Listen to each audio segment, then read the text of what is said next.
just obviously guys we're on a back-to-back. We gotta get out of here quick, so keep it tight, please. Go ahead. A half a question each. How would you sell up the homestand? Productive. Yeah, I thought it was, we played pretty good hockey. Like, there was that one game in there, Pittsburgh, that I didn't love, but I liked the way we responded from that. And, like, tonight was far from a perfect game, but we stuck with it again and did a nice job suppressing scoring chances when we needed the big save. When we gave something up, it was a pretty good chance. And Wedge was awesome in net again. And, I'm liking what I'm seeing from our group. We had a little bit of everything in the game tonight, even though it was pretty sloppy. You know, big 5-on-3 kill. It's one of Coyle's strengths, and he was out there twice on it. And so we're starting to get those new guys integrated a little bit. But it was good growth over the homestand. Now, we've talked a lot about MacKinnon last couple games too, not just his 1,000th career point. Yeah. What's a moment like that that you'd be a part of? Oh, he celebrated it twice. It was so good. Yeah. No, our guy, well, you can tell the excitement from our guys, you know, like, yeah, I mean, they all pour out once and then got to do it again. It was good to see him get it tonight, especially after the first one was called off. But I think it's big. Like, I think he'll downplay it, you know, as he always does. But I think, like, when it's all said and done for him, you know, like, he'll remember these milestones and appreciate it more than he does now because he's so focused by the moment. You know, it's not a big deal to him now. But I think when it's all done and he gets a little older and starts looking back on his career and other people look back on his career, they're going to be big moments. Did you encourage them to go out again? No, they do it. They did that on their own. Yeah. Yeah, they were going to celebrate with him one way or another, and it was good to see him get it done and out of the way. Obviously, our team got a little boost from that because we answered with a couple goals following that. But it was good to come out and finally put one in because we had some really good chances too, even though they were a little fewer and farther between. It felt like we had lots of like rush attacks that we didn't quite execute on. Guys were complaining about the ice a little bit tonight and said it was pretty rough, and and our execution was struggling a little bit at times, especially when it came to like the last little bit of it to create, you know, real quality scoring chances. So it was good to get the win though and finish the road trip off right, and now we got a quick turnaround going to Mini. You guys get all these. Go ahead, Eric. You guys get all these guys back from injury. You had all these guys at the trade deadline, but 31 goals during the homestand. MacKinnon still has 15 points. Like, you want to spread the wealth, but he still does his thing. Like, how does he do that? Well, I mean, we know how he does it. I mean, it's the same thing he's been doing for years here. But it's also, he's, you know, over the course of the homestand, I think he's probably done it in less time on ice. The power play's been really good, so that always helps. But if you look at the scoring chances at the end of the night when you break them down, it just seems like 50% of the scoring chances that we get have a 29, either like primary setup guy or getting it himself or the secondary setup guy, right? So 8 and 29 tend to show up on that sheet for chances for more than anybody else. So eventually they're going to get rewarded if they keep, you know, producing chances like that. Go ahead. You mentioned execution and just kind of missing a couple of times early. Is that as simple? Is that the simple explanation for what changed in the third, or did you feel like anything flipped in terms of tempo or anything like that? We didn't have the pace to our game with the skating or the puck movement as we did the other day. That's for sure. But you know, I think just looking at it, I don't think a lot changed in the third. We just capitalized on some chances. The simplicity of the first goal, I loved it because I felt like we could have done that a little bit more throughout the course of the game. Like 3 of our better chances through the first 2 periods came from point shots and deflections, and there was a rebound opportunity from MacKinnon on the back door. So I wanted to see us do that a little bit more. I think we could have used the low to high and shoot it a little bit more and test them at the net. We seemed to have a little bit of time, and we were trying to feed the puck around a little bit. But I thought Chicago had great sticks. Like, they have some big, long defensemen that are hovering around the net all the time, and they got their sticks on a lot of pucks, whether we had them in the slot or whether we were passing them in the slot, and we just couldn't, we just weren't crisp enough. But they had something to do with it for sure. Time for a few more. Go ahead, Corey. The day that Scott Wedgewood got here, I think, in the first interview, he said, "I'm good in the room and I'm gonna battle out there." Like, that's his, like, Yeah. It felt like tonight was a battle, like he's kicking pucks away. Yeah, no, I thought, he was fantastic. Like, that's 2 really good games from Wedge now, right? Like, so I loved his, his first handful of games, he looked like a seasoned veteran starter, like he was unbeatable. Like, I remember us being in Jersey and whatnot, and he gets all those big wins when we needed him most, trying to dig out of a hole. And then, I would say he played some games that were just so-so for a while, but coming out of the break here, he's been fantastic, and that's what we need. We got a goalie that can win every single night for us, or giving us a chance to win every single night, and it gives you, a better opportunity to win on nights like this when you're not perfect with the puck. Jesse.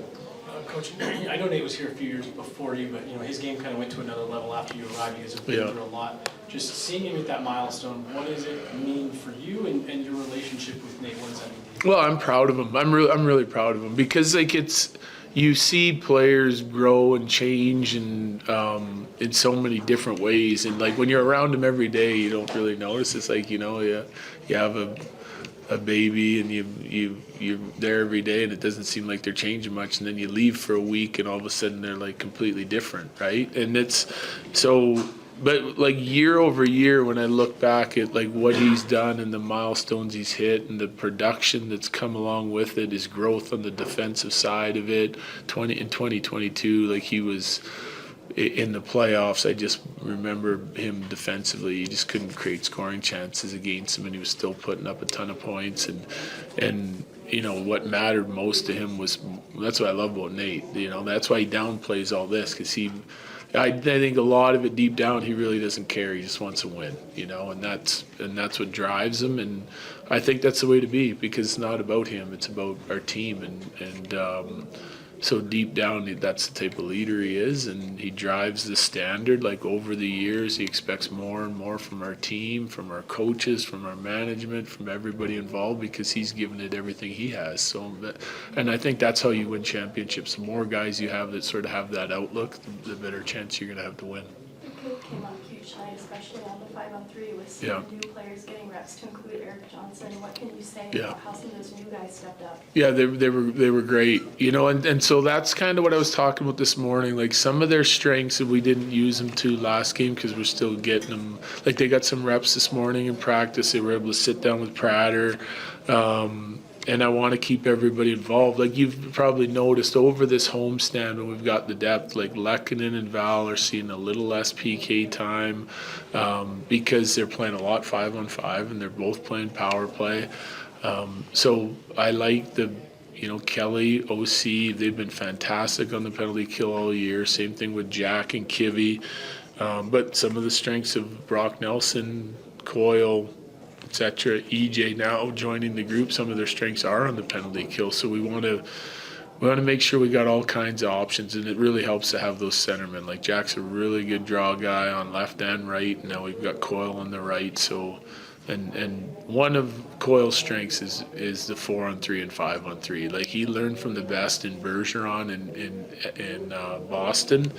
And Prater recognized, like, on his video and going through his stuff, that he's the guy to use. He would be our best guy in those situations if we could get him out there, and he proved that tonight. Thanks, sir. Yeah, thank you.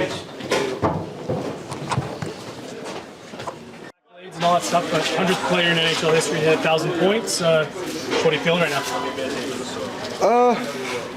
I mean, not a whole lot. I think it's cool. It's fun to accomplish something with friends and teammates and stuff. Yeah, I don't know. It's a number. It's a cool milestone for sure, and it's yeah, I don't know, something to reflect on, I guess. You said you're doing it with friends, good teammates. What do you mean? You have all of them come off the bench twice? Yeah. Right when Marty scored, he thought it was offside, so we're just kind of like, I don't know if this is going to count. I actually thought about that before the game, that it's good. That's what was going to happen. That they're going to call it back when everyone came on. So it came true. Yeah. Earlier today, EJ said he was here for your first point. How cool is it for him to be here for your 1,000th point? Yeah, him and Landy both. I mean, yeah, it's been a long time. Obviously, 11, 12 years, and it's great to have him back and share that moment with him. Did you know they were going to come off the bench, or that surprised you? I think, yeah, the other night they said something about maybe coming out, and I don't know if what I wanted, and but yeah, obviously I appreciate it, doing it twice. Yeah. What could you say about Scott Wedgewood's performance today? He was great. I mean, he was not a ton of shots, but some huge saves, and just a tough game. The ice was really bad, honestly. It was bouncing everywhere, and just a pond hockey game. 6-0 on the homestand. Just how big is that for this group? Yeah, it was. It's big. I mean, we came out of the break slow and then won 6 in a row. So, 2 on the road here. We're going to get in pretty late tonight, so we'll have to grind one out and hopefully get another one in Calgary. Is it one of those things that maybe towards the end of your career, it's easier to reflect back on something like this? I think so. I mean, yeah. I mean, you want team success. You want everyone to celebrate accomplishments and wins and everything like that. This thing is just for me. But yeah, I mean, it's a long road and ups and downs, and definitely a cool moment though. Yep. How do you feel like the new guys have been gelling? Good. Yeah, I mean, it's good. They sometimes these games are tough.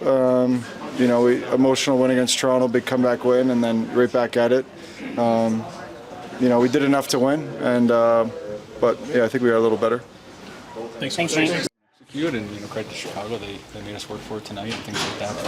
But coming to the rink and knowing you have a squad to prepare as everyone shows up and does their job, it'll be tough to beat us every night. How much confidence do you think the team has entering Minnesota tomorrow? Hopefully a lot. I mean, like you said, 6 in a row. 6 in a row. Obviously a good team that we're right in the neck and neck with and battling, but we stick to our game and play. We won one with a high score the other night and then took to the third to get on the board today. So finding ways to win different ways will be huge, and you're not going to beat every team at high scoring or low scoring. It's going to be a lot of just find a way, and we've been able to do that recently. Scott, sorry if you already answered this one. What's going through your head there when you're laying on your back and you see Connor Bedard teed up? I just try and play through contact. I get a lot of it the way I play aggressively and top of my crease and stuff. And I said I wasn't sure if we had anything to do with him making contact. So, if you push him in or there's a contact before he hits me, I can't tell. I'm just kind of, know it was a white jersey, and as he was lining up, I was able to go a little old school. But you don't want to send those to Toronto and not be unsure. So play through it. I've been able to get a piece. I'm able to get a piece, but ref had come over and just said if it was in the net, it was no goal. Just kind of wash it. But obviously, count the shot against. Scott, how did it feel to hear Paul? 5-on-3 in the second, and yeah, it's just not satisfied. I can be better, and but man, it was so fun to win in my first game back at home in front of all the fans. It was awesome. EJ, every time your face was shown on the big screen, the Jumbotron, for lack of a better phrase, the place goes crazy. I mean, everyone's chanting, everyone's cheering. What does that mean to you? I mean, do you get that energy? Do you get the vibe from the crowd? Yeah, I mean, the feeling's mutual. I love Avs fans. I love living in Denver. I love the Avalanche. I love this team, and it's the feeling's mutual. I've been treated with so much respect here, and I love playing here. And to be back is very, very special to me, and super grateful for another opportunity. And anytime I put on this jersey, I'm grateful, and I don't take it for granted. And to hear them be excited for me to come back means the world to me. Sorry. I'm sure you already talked about this, but just how cool to be here, have your first game back with the Avs be the game that Nate gets 1,000. Yeah, I was here for his first point in October 2013, and I remember his first point pretty vividly. And then fast forward, whatever it's been, 12 years, and I'm here for his 1,000th. Didn't know if I would be, so really special. He's been a big boost to my career. Definitely helped me along the way, and even though I'm older than him, he's a great leader and has pushed me to be a better player. So to be there for his 1,000th is super cool, and then to get a win and my first game back means a lot. And the guys played great. Wedgie was unbelievable, and wasn't our best game, but we found a way to win. Last one, Nate mentioned the other night that you had something planned for dinner after the guys, after the game for the guys. Like, was that a full team thing? And have you ever been part of a situation where a trade deadline acquisition's the guy hosting dinner? Well, I'm kind of a familiar face. I know most of the guys, so they added me into the group chat, and I said, hey, we're going here after the game. Everybody come.